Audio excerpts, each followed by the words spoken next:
You're still watching Newsday. Thank you for staying with us. Earlier on this bulletin, we brought you a report that life in Sierra Leone's capital, Freetown, is gradually getting back to normal after the tension that arose from last weekend's presidential and parliamentary elections. In the meantime, observers during the elections have continued to question its declared outcome and the subsequent swearing in of incumbent President Julius Maada Bio by the country's Chief Justice. Chairman editorial board of This Day newspaper, Olusegun Adeniyi, monitored the elections and now joins us to discuss the conduct and outcome and what lessons could be drawn by Nigeria. Thank you so much for being here with us. Thank you very much. Okay, so let's go straight into it. Thankfully, about seeing almost 24 hours after calm in Freetown, which a lot of analysts had already put their fears out, saying that because of what happened, that might not necessarily be the case. I want to know what your thoughts are, especially following the fact that the National Electoral Watchdog did say that even Bio, who won, had not won 55% of the votes cast, and that in itself was the threshold set for this election. No, that's not correct. The Electoral Commission actually declared the president winner by 56.1% of the votes. So he made the threshold of the 55% according to the Constitution of Sierra Leone. By the official report, he scored 56.1%. Okay, so can we just tell us what the reactions have trailed this so far, and like going forward, what the Sierra Leone people expect to happen over the next few days? Yeah, I think the place is relatively calm, and I hope that it continues like that. Well, one thing I saw about the elections, you started with the issue of lessons that we can learn from Nigeria. There are two that I learned from Sierra Leone. The first one is about religious tolerance. If you Google, you discover that they say that Sierra Leone is one of the most religiously tolerant countries in the world. And it's true. If you look at this election, President Julius Bao and the main opposition candidate, Dr. Samura Kamara, they are both Christians. And Sierra Leone is about 78% of the population of Sierra Leone, they are Muslims. So if a Muslim country, as it were, can afford to have two presidential candidates, two main presidential candidates who are largely Christians, it shows you the level of tolerance in the country. And maybe that accounts for why there's also peace. The second one is the issue of conducting multiple elections in one day. There were 4 elections, the presidential, the parliamentary, the council, and that of the mayor, or whatever you call the chairmanship. So there were 4 elections that day. So maybe you can say that Sierra Leone is smaller than Nigeria. The population is just about 8.9 million. But I believe that the 8.9 million people, but I believe that the process is the same thing. So there's no reason why we cannot conduct all our elections in Nigeria in one day. As to the peace in the country, I also saw something about the election. There was more or less a consensus. Maybe not a consensus, but many people actually believe that the president was going to win re-election. The issue was whether he could meet the threshold of 55% in the first round. That was where the contention was. And I believe that's why probably there is relatively peace, because people had resigned themselves to the fact that the president will come back, maybe not on the first ballot.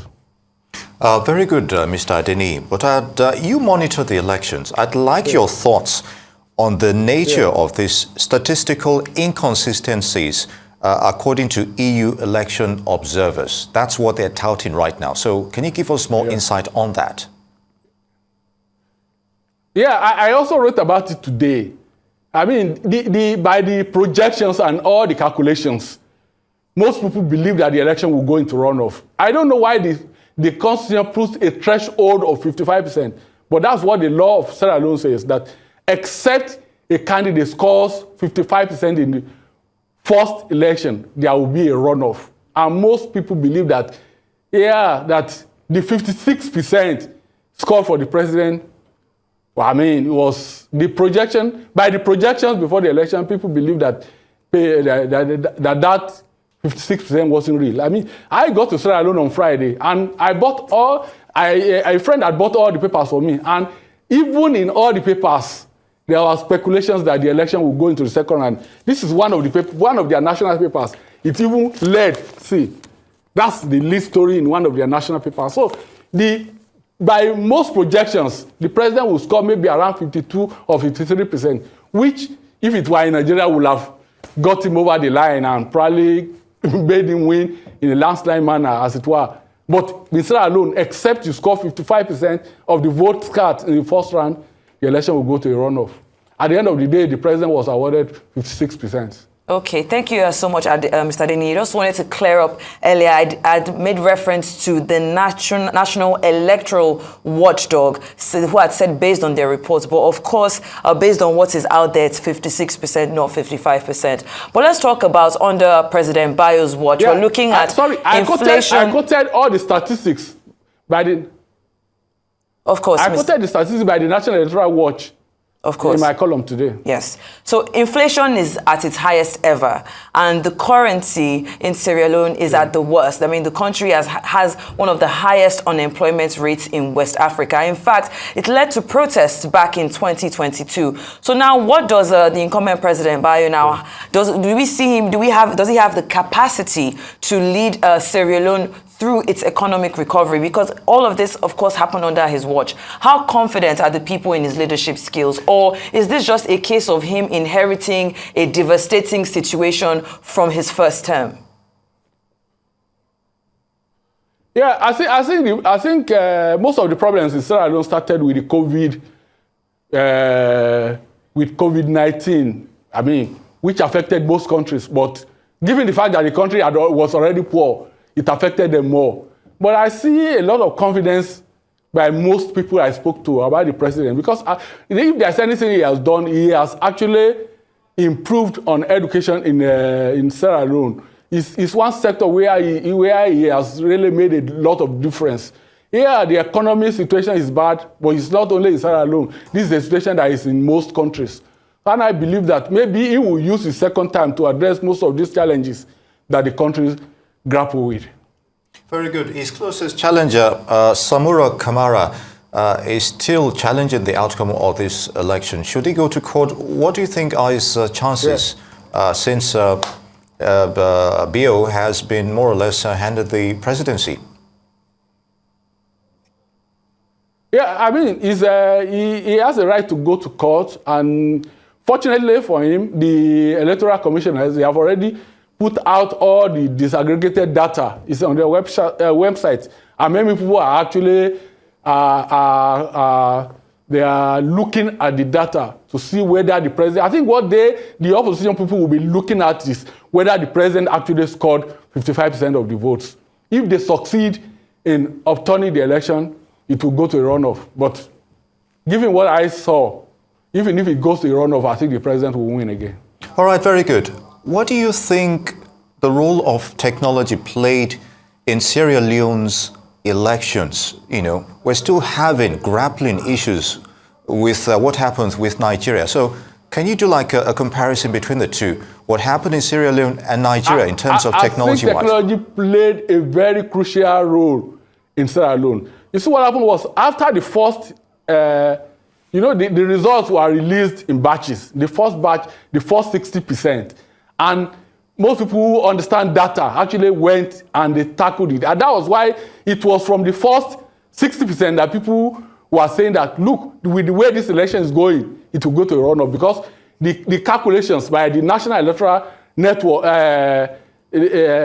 watchdog, which I quoted, was that by their projections, the president will, at most, the president will probably score around 53%. I think technology played a very critical role, and I believe that the Electoral Commission of Sierra Leone, they deployed technology very, very effectively. Okay, so let's talk about, how voter education and, of course, civic engagement play a crucial role in promoting a participatory and informed electorate. Now, let's not forget that this particular results showed a strikingly low number of invalid ballots nationwide and a very high turnout, exceeding about 95% in at least 3 districts. So when we bring it back to, based on your experience, what strategies can Nigeria adopt to improve, voter education and enhance citizens' understanding of the electoral processes to foster a culture of active participation in the democratic process? Yeah, I mean, that's another thing I saw in Sierra Leone. The national turnout at the end of the day was 83%. And you see 5 years ago, it was actually 84%. So you can see that there's a culture of people turning out to vote in Sierra Leone. And I also saw that because I went around and I see massive turnout of voters. I don't know what we can do more in Nigeria to ensure that people actually exercise their franchise on election day.